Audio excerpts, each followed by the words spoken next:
Pak, ntar balik lagi. Enggak, baru datang apa yang Baru datang di Surabaya. jam 9 pagi. Jam 9 pagi. Hari ini tanggal berapa ini ya? 18. Incis.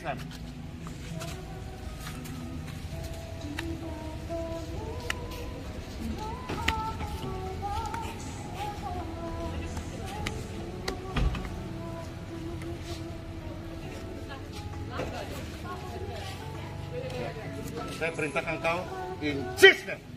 Berdirilah. Ayo.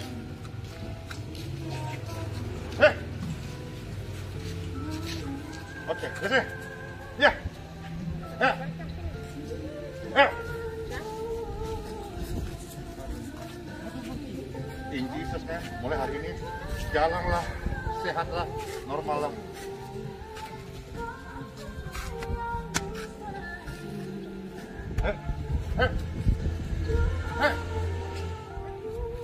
Ini sudah.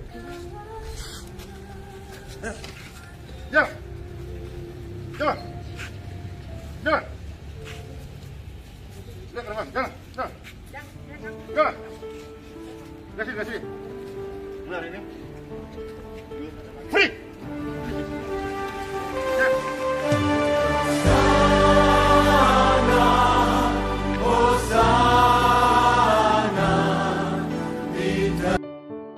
Shalom Bapak Ibu Saudara, setelah kita melihat video yang tadi, mungkin banyak orang bertanya apakah benar kesembuhan-kesembuhan yang ada yang tadi kita lihat itu benar-benar dari Tuhan atau tidak.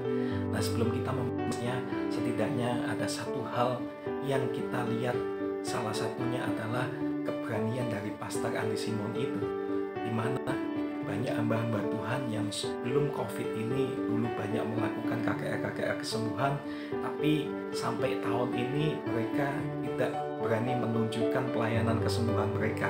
Tapi setidaknya Pastor Andi Simon, dia berani untuk melakukan pelayanan kesembuhan.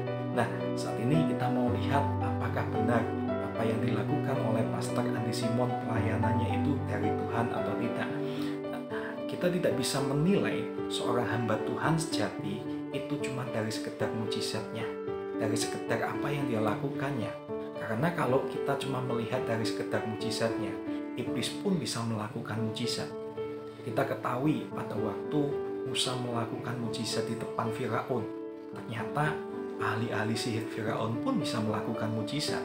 Jadi mujizat bukan sebuah ukuran untuk kita memastikan bahwa hamba Tuhan ini benar-benar pelayanannya dari Tuhan atau tidak. Nah, kita akan lihat di dalam Matius pasal 24 ayat 24 sampai 25 dikatakan seperti ini. Sebab Mesias palsu dan nabi-nabi palsu akan muncul, dan mereka akan mengadakan tanda-tanda yang dahsyat dan mujizat-mujizat, sehingga sekiranya mungkin mereka menyesatkan orang-orang pilihan juga. Camkanlah, aku sudah mengatakannya terlebih dahulu kepadamu. Jadi Tuhan sudah mengatakan bahwa akan ada bangkit Mesias dan nabi-nabi palsu. Dia akan lakukan tanda-tanda dan bahkan melakukan mujizat-mujizat juga.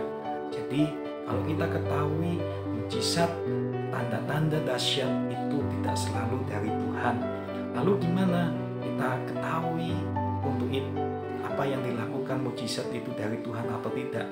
Yang sudah pasti kita kembali ke ajarannya.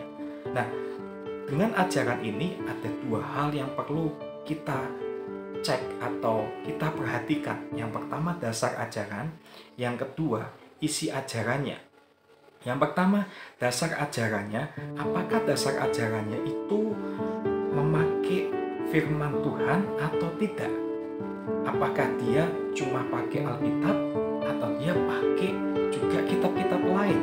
Nah, kalau kita ketahui Tuhan katakan Alkitab adalah segala sesuatu yang diilhamkan Allah yang berfungsi untuk mengajar kita.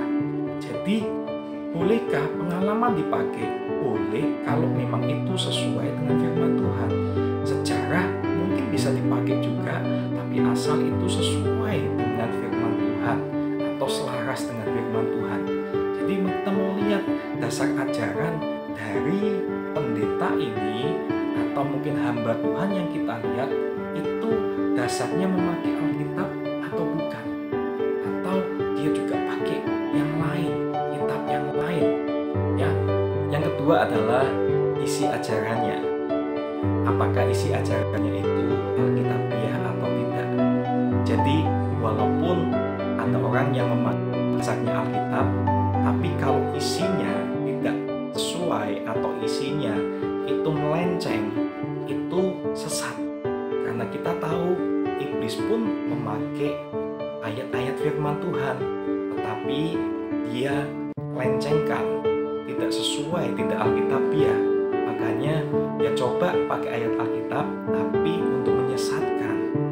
Jadi kita ketahui apakah isi ajarannya itu sesuai alkitabiah atau tidak. Bukan cuma dasar, tapi isinya itu sesuai atau tidaknya. Jadi kesimpulannya, di dalam menilai pelayanan seseorang yaitu yang pertama, kita tidak boleh langsung menghakimi